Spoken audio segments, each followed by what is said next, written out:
A new chapter is officially underway for a church in southwest Nebraska. After more than 2 years of rebuilding, Faith United Methodist Church in Imperial is now formally chartered. Faith UMC was born after a close disaffiliation vote. 8 women gathered around a dining room table, unsure of what came next, but certain they were called to begin again. Erin Konecki, Administrative Council Chair, was the driving force behind the formation of the new church. Then finally, I was just thinking about it, and I was like, I will just throw it out there to kind of lead this if people want.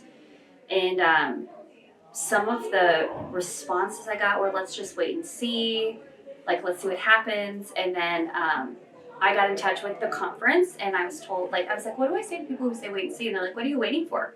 Melody Newman, a certified lay minister and associate pastor of the former Imperial First UMC and its choir director for nearly 40 years, recognized the difficulty of the journey. We were told we'd never make it, that 2 churches with the name Methodist in a town the size of Imperial couldn't possibly survive.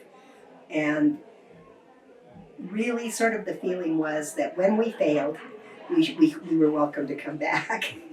And I think it was said with love, don't get me wrong. It was, I think they honestly felt that we were mistaken in what we were doing. I think we've proved that that is not correct. 45 charter members were recognized, some transferring memberships, others joining for the first time.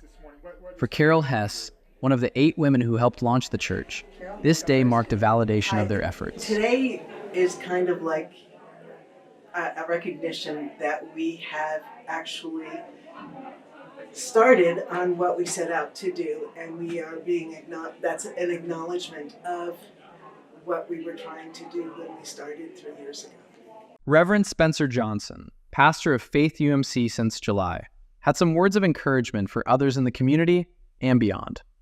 To have hope in your church, and especially your local United Methodist congregation, because we're out here serving the least, the last, the lost. We're loving our neighbors and loving God, and it's happening in your community. And I think God and the Holy Spirit is at work. There's a revival happening in our conference. Conference leaders, including Bishop David Wilson, were on hand to celebrate the church's official chartering. As for the church members, they are continuing forward in their outreach to the community, and they're counting on the next generation to keep the momentum going. Some churches just don't really have fun that much. It's just all about, it's just serious kind of. So I like learning about God, but also bringing fun into it too. For the Great Plains Conference, this was Israel Sanchez reporting.